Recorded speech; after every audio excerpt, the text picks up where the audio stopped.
normally the way that got it. Because it's a fairly large group, what we normally do is, we're very specific about the people that are coming. We want to make sure that everybody receives value from not just the presentations and the conversations that are happening in the main room here. We are very focused on the breakout so that you meet the people that you've been saying you're trying to meet and you need to get in front of and collaborate with. Because again, this hub is about action. We want to create a space where every time you meet, every day, every month, that goes forward, that you've got the people to collaborate with, to get projects done, to work on the things you're working on, but to give you the chance to work on some of these incredible projects that others are getting involved in that need the help here. So this is a place for action, not just of talking. We do the talking to lead to action, as you'll see today. And when we do the breakouts, we tend to be very focused, make sure everyone meets who they need to meet. Today, because of the large group and as we're getting our technology sorted, we're going to break out into small groups quickly. We're going to do this a few times. If you meet the same person again, that's fine. We're still working on, maybe that's just, serendipity, screaming at you that this is the person you need to meet. So really just would love to, extend the opportunity to just really enjoy and, let serendipity work its magic, because there's going to be some incredible conversations today. Would like to, before we do our first breakout, give you a chance to introduce each other, and then we'll bring on Ian Jones to talk about a very hot topic about carbon sequestration, and then later Jan Hesner from BASF talking about how do we engage at the really large scale to achieve the SDGs. I'd like to give Anthony a chance to just talk about Symphony7, how this journey has come together so far, maybe introduce some of the new members that have joined, and then we'll drop out. We'll do a quick round of introductions to each other, breakout, and then we'll get started with Ian.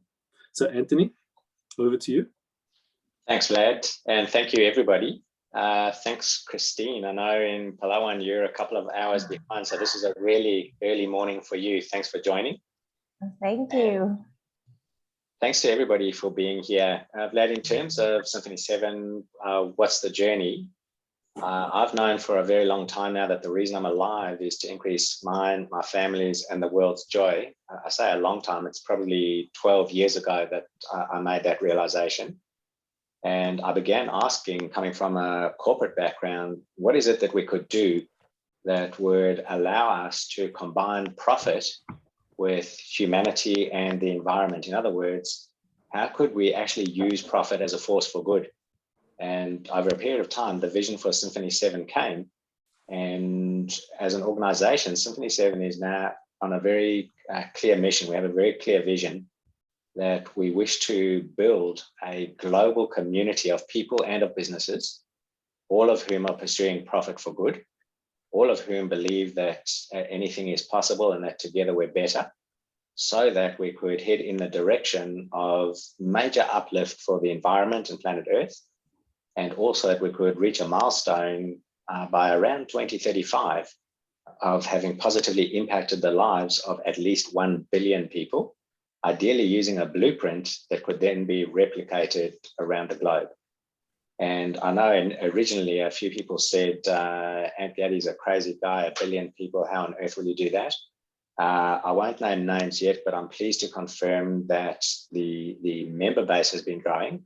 And as of the last couple of weeks, a very large corporation has joined Symphony7, and they have asked, could we work with them to bring another 12 corporations into the fold?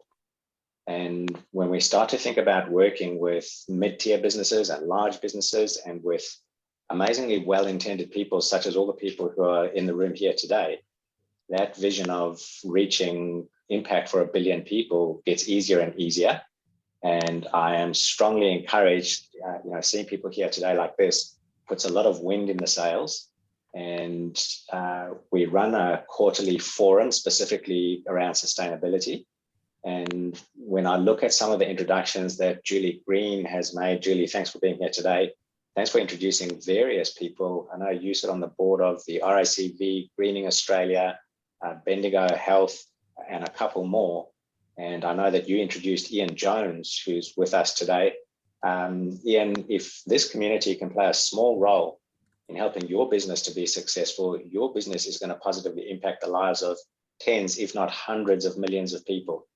So I see that there are people in the room today that can help to get to those outcomes. And the thought that we might play a small role in joining the dots and in connecting good people with each other in the direction of profit and good, that's an amazing thing. So I sprung out of bed this morning, and I spring out of bed most mornings with these thoughts in mind.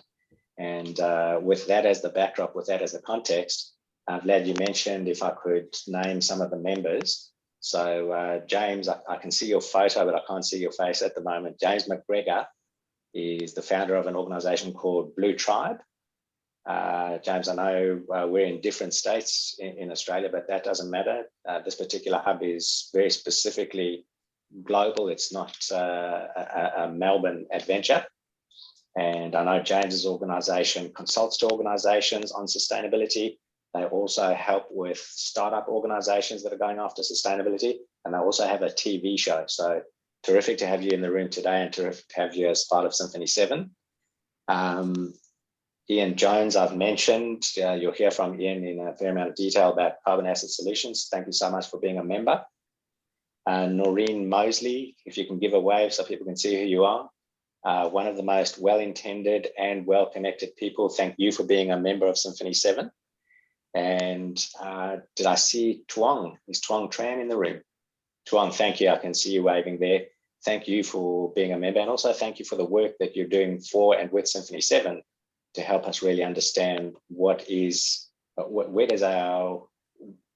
we need to deliver in order to hit the bullseye in terms of value for our members. So we are a subscription-based organization. We sustain our own journey through subscription, and things are going well. I'm specifically grateful. I've named Julie. John Engelander has played a huge role. He's been energized from day one, has brought numerous people to the fold, participates as a panel expert for the Sustainability Forum. Really, this is an amazing group. There's an amazing number of people in the room today, and I'm both delighted and grateful. So thank you, and back to you, Vlad. Thanks, Anthony. That was really wonderful. And just, it's important just to note for everyone, like, there is a lot that happens outside of this meeting. So, we meet one time, on a Friday morning, and then we meet on a Monday evening, because there's a whole part of the community that is on a totally different time zone, as you know, Asia and Europe. But so much happens during the week where people are connecting, and we have a LinkedIn group which allows people to just share the things that are important to them, get some conversation going, and there's just so many breakouts that we see are happening in those communities. So just use it, participate, be part of it. So in order to kick off and just keep the momentum going before Ian, really deep dives into carbon and is there a real thing around carbon sequestration, that's going to be a great conversation. Ian, I've got you in the hot seat actually, so it's not just about what you guys are doing, but in terms of, does carbon sequestration actually exist? I think that's going to be a fun question to ask you in a minute. Anthony, are you okay to just do a quick breakouts, just let everybody introduce each other in sessions, and then we'll bring everyone back in 5 minutes, and then we'll jump into that conversation. Ian, is that going to work for you? Yeah, that's fine. Thanks. Yeah, so we may do it as maybe a Q&A as well, because I've been getting so many questions since I mentioned that you're going to present. I think there's going to be it's going to be a very exciting conversation. So, Anthony, when you're ready. The rooms are ready, and Vlad, for clarity, what do we want everyone to discuss in the breakout rooms? Thanks so much. So, what I'd like you to do as a nice way to introduce each other is, what is the sustainability problem that you are trying to solve in what you do, or the kind of projects you're trying to work in. So quick breakout, everybody have to take a minute and just answer the one question with each other is a great way to introduce each other. What is the sustainability question that you are trying to solve? All right. Total of 5 minutes. Time starts. Okay. Yep, 5 minutes. Now. All right. See you, everybody.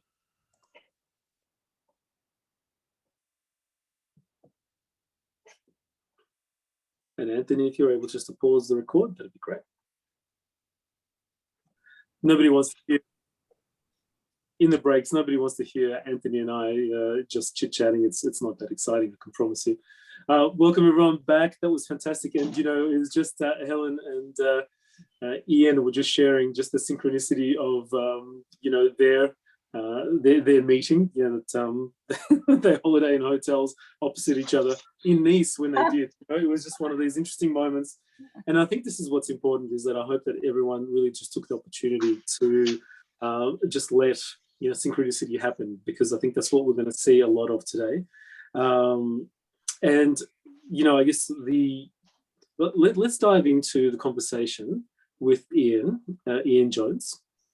So Ian Jones runs an incredible business that's been starting that's started to ramp up significantly in the last couple of months. In fact, you know, every few months when I speak with Ian, and Ian, you know, when Ian comes on the calls and shares where he's at, it's quite extraordinary, the trajectory. The business is Carbon Asset Solutions, and Ian and his team have got a technology that measures carbon in the soil, right, Ian? Yep. If I say anything that's wrong, you just let me know. But Ian and I have been conversations with both from investment and you know, growth and so forth. So I feel like I've been living and breathing some of the things that Ian has been talking about. And one of the conversations that I had yesterday, you know, in terms of that, was where I suppose I wanted our conversation today to go, in almost like a Q&A as opposed to just another update, because the updates are extraordinary. But I think from a community perspective, they probably would love to hear your thoughts on carbon sequestration. You know, how is it actually measured, and why does why do so many people in the world, and investors and the like, don't really understand or believe that it's real? So that's the question that was posed to me yesterday, and I wonder whether or not in your journey with, you know, building out a technology that actually measures carbon in soil and creates, you know, a carbon measurement and a carbon, you know, something that allows for high quality carbon credits, and a future market that's going to open up with that, and the ability for farmers to really benefit as farmers is one area. What are your thoughts on the conversations that I seem to be having around the place around, is it real? Is carbon sequestration real? Is the science real? Is there really a need to measure? Have you been having these sort of questions, Ian? Yes, I certainly do. I'll give a bit of an overview, and then I'll respond to Q&As and things like that. So thank you very much, and hello everyone. Carbon sequestration is very real. In fact, just to take a step backwards, you know, we're going through a really interesting transformational time in the globe at this point, in, you know, right at this moment. Reminds me very much of 20 years ago when the internet came in, you know, and it started off, it was sort of a quaint little thing. You'd surf the web and you'd find a few interesting things and send a few emails, and that was quite fun. And yet here we are 20 years later, and it's absolutely fundamentally transformed the global economy and our lives and everything in it. And climate change and sustainability is going to go through, create the same economic and social change that the internet has over the last 20 years. And we're on the very cusp of it. And the change is going because, you know, there's a shift from just trying to reduce carbon emissions to now starting to reduce atmospheric carbon levels. And that really is reshaping the capital markets. Up until now, you know, carbon emissions reduction has been sort of treated like a tax. Companies have to reduce their emissions, and they try and avoid it as much as possible. What we're seeing now is the emergence of a carbon credit economy, where carbon is becoming an alternative financial instrument, and it's reshaping the capital markets. And you're starting to see these emerging carbon indices, derivatives, all sorts of sort of financial engineering going around carbon products. And, you know, what we're involved in that part of it. The carbon sequestration, the soil carbon we'll get into in a moment, is only the beginning of that. And where the transformation happens from a corporate point of view is, you hear all these companies saying that they're going to transition to net zero carbon over the next 10 years or 20 years. Most of them make the announcements, almost none of them have got a clue how they're going to do it. The first thing they do is they start reducing their emissions, but you can only reduce emissions so far, because no matter how efficient you are, there's a residual carbon footprint. And to get rid of that, to be true net zero, you've got to buy a carbon offset, a certified carbon offset, and remove that residual carbon footprint. The trouble is the voluntary carbon markets at this point in time are tiny, fragmented, ineffective, and lack transparency and governance. And there's a big cry for the creation of new, more robust carbon credit markets and supply chains. And there's a lot of technology platforms starting to form to do that. We're just one of them, but we operate in a very specific niche.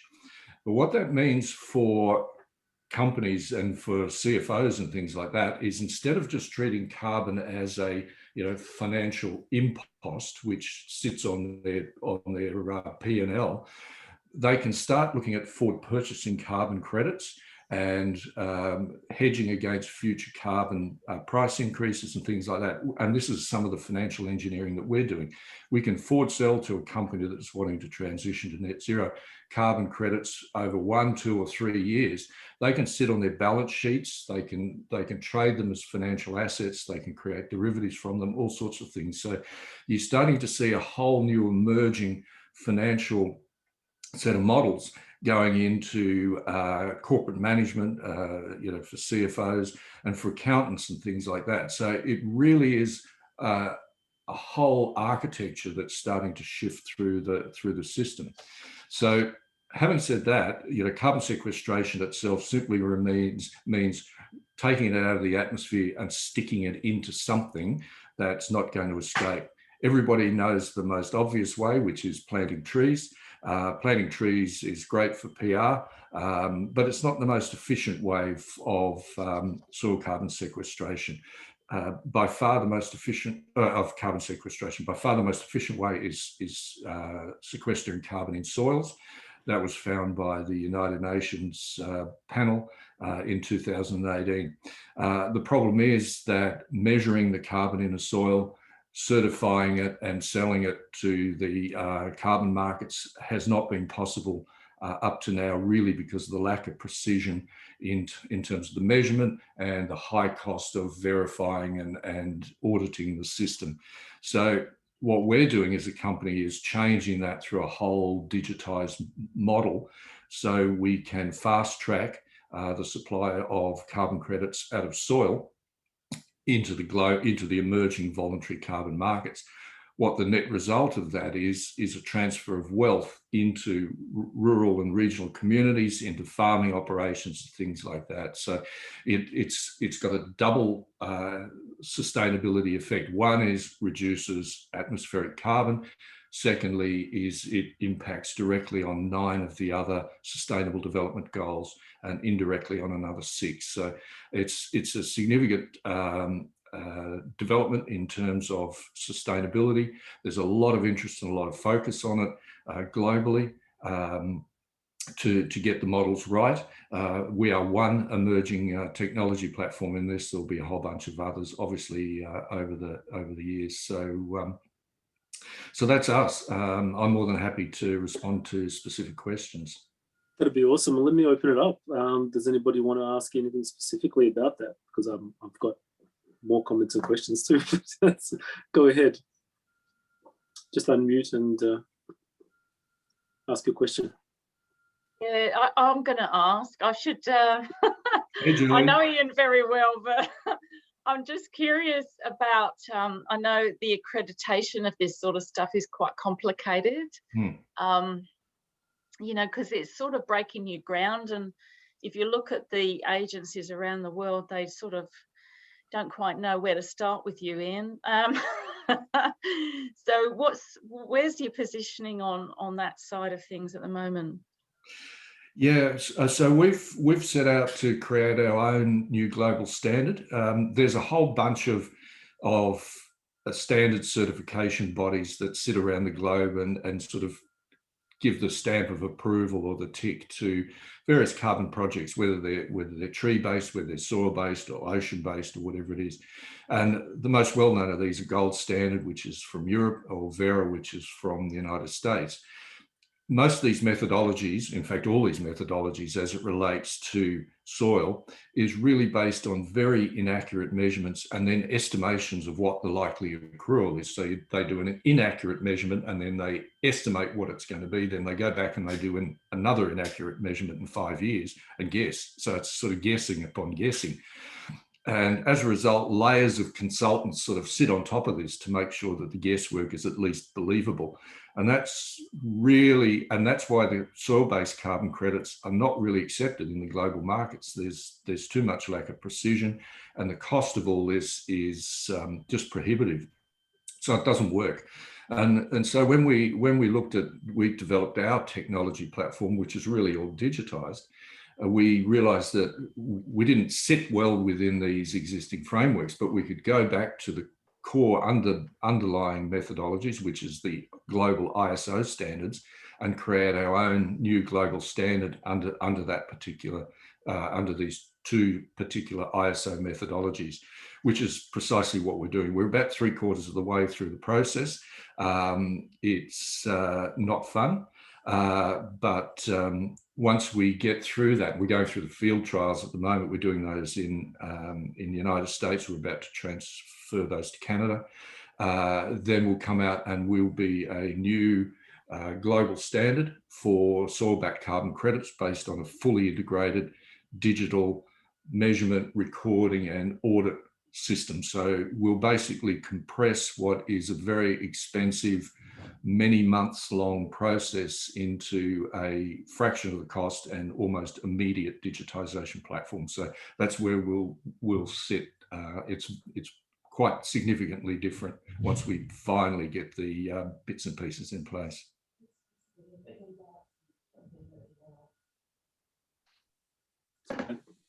Hi, Ian. It's Jan here. Hi, Jan. I work for a large chemical company. Our stance on carbon capture and sequestration is different to what's the popular story. We are more interested in carbon capture and use. What's your position on CCU? CCU being, carbon capture and storage. Is that what you're saying, Jan? We are interested in actually using the CO2 that can be captured and turning it into different chemicals again that feed into other value chains. So it's not something that is stripped of a gas and buried underground. We see it as a raw material, as a resource that should be used. Yep, it's there's a variety of mechanisms for basically recycling and also sequestering carbon. I mean, we're focused on one specific niche, obviously, and there's a whole bunch of other ones which are, the carbon capture and storage things where, there's large bits of equipment and they bury it in basaltic rocks and other things. So from our perspective, anything that is stopping carbon going up in the air and staying there is good, no matter what it's, no matter what process it is. So yeah, I applaud what you're doing, yeah. So Ian, would it be true to say that this carbon sequestration is actually very good for the soil and actually great for the farmer, right? You get more productivity, correct? Yeah, that's correct.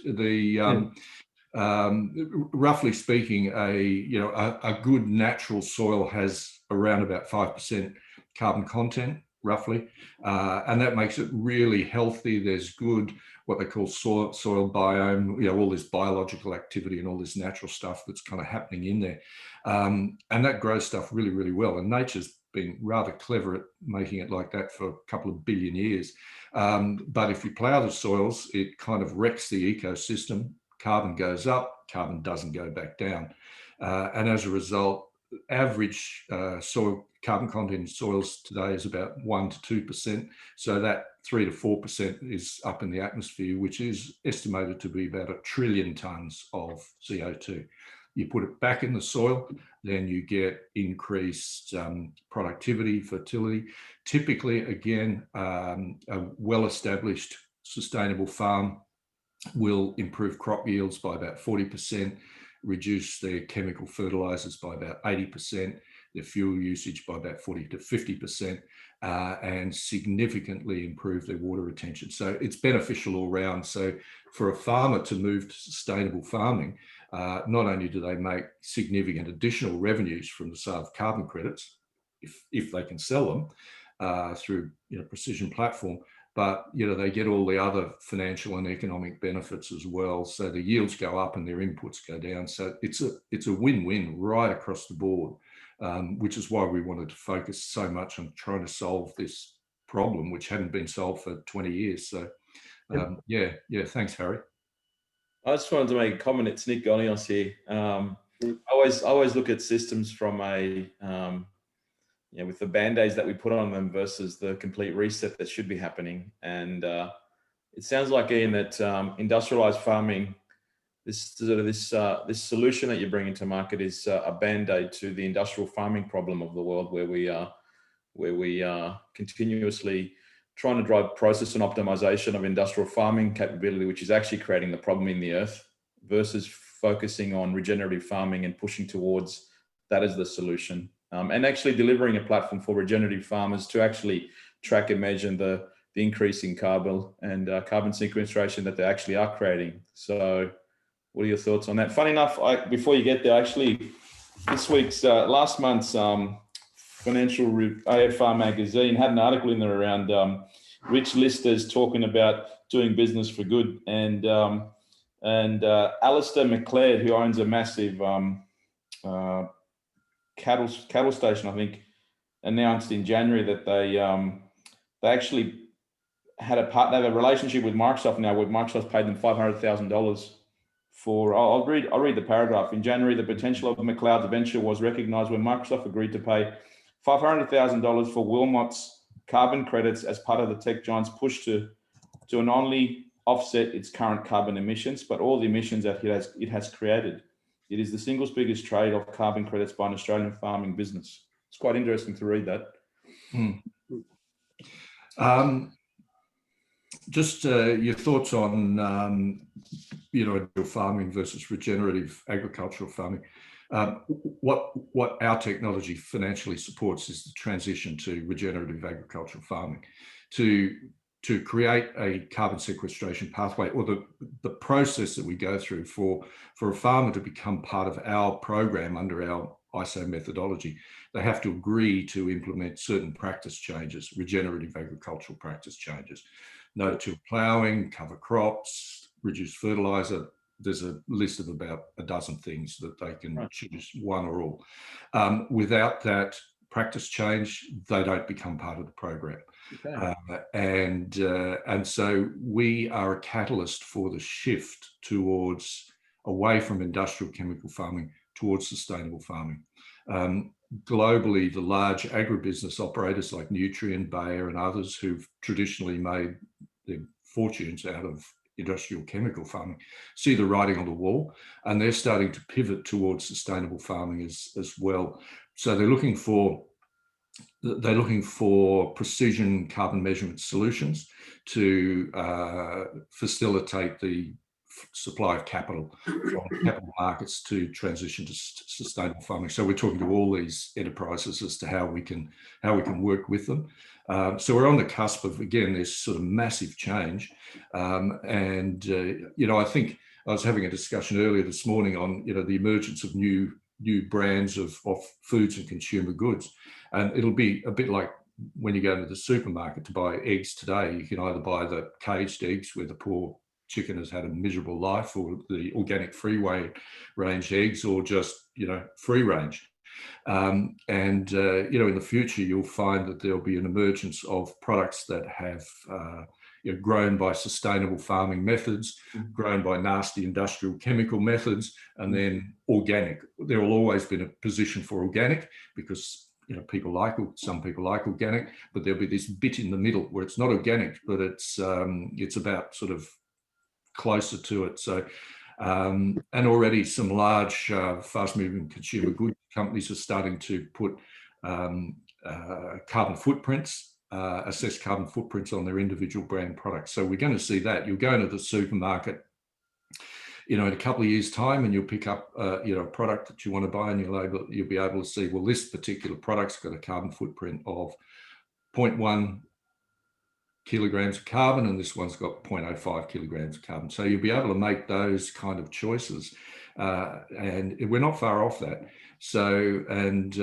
we're working with an associated company to build an app that allows consumers to make those kind of choices, and to influence brands throughout the consumer, throughout this sort of consumer supply chain. So, yeah, again, as I was saying at the beginning, we're at this interesting transformational time where the shift into from carbon as a financial commodity is going to impact on almost everything that we do in life, which is great.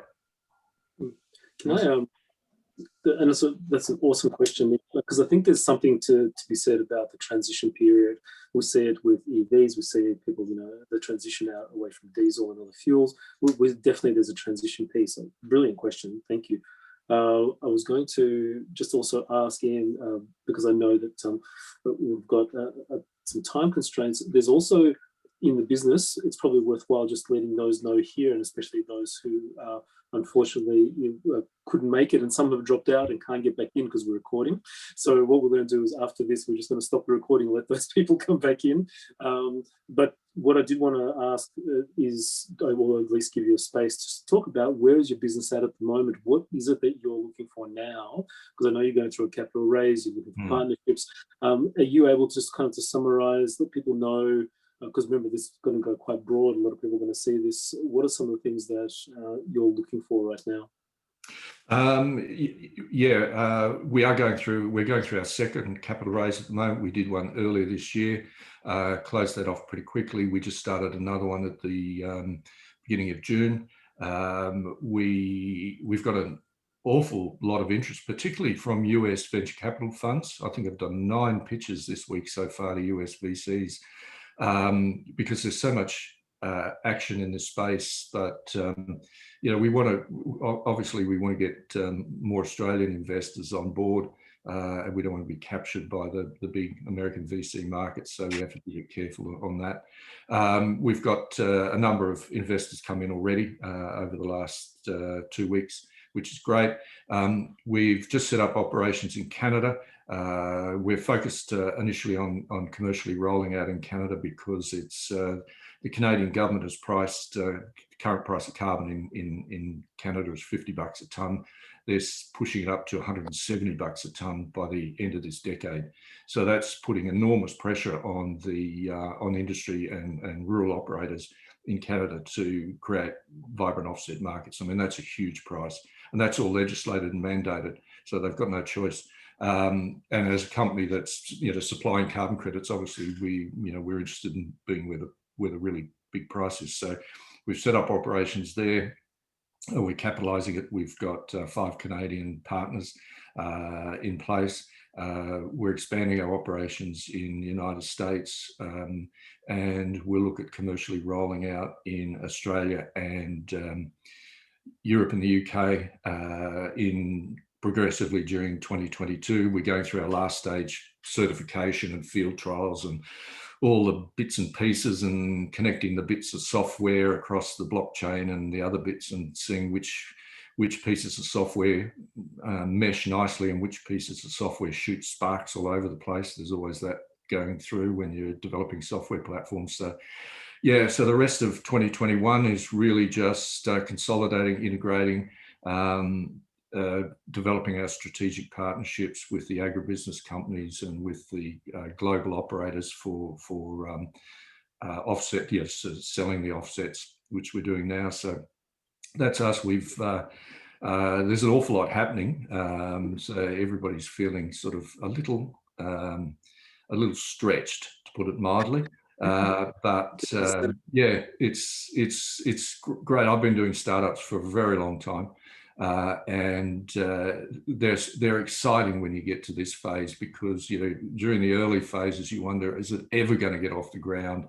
And then they start to get off the ground, and then they start to go off like a skyrocket, and you really, this is the challenging part, where you really got to hang on to them and keep an eye on the fundamentals and not get tossed off. So yeah, we're going through that. I can appreciate that feeling. Nick is going through that as well. And actually, the thing is that when you look at those that are in the community, even just on this call, it's there's probably at least 30% of organizations going through some sort of fundraising or or building, and then the other 50 is probably looking on partnerships, and then there's definitely say 15-20% of the community saying, hey, we've got projects and we've got money, come to us. So I'm just going to pause for one second. Can I add something there? Yeah, I saw your hand. Just give me 1 second. I just want to pause the recording. That's all, Anthony, just to let people come in, because we've got I'm getting texted, let me back in, you bully, was what Michael McKelligot just said, and I'm like, I can't when it's recording. So just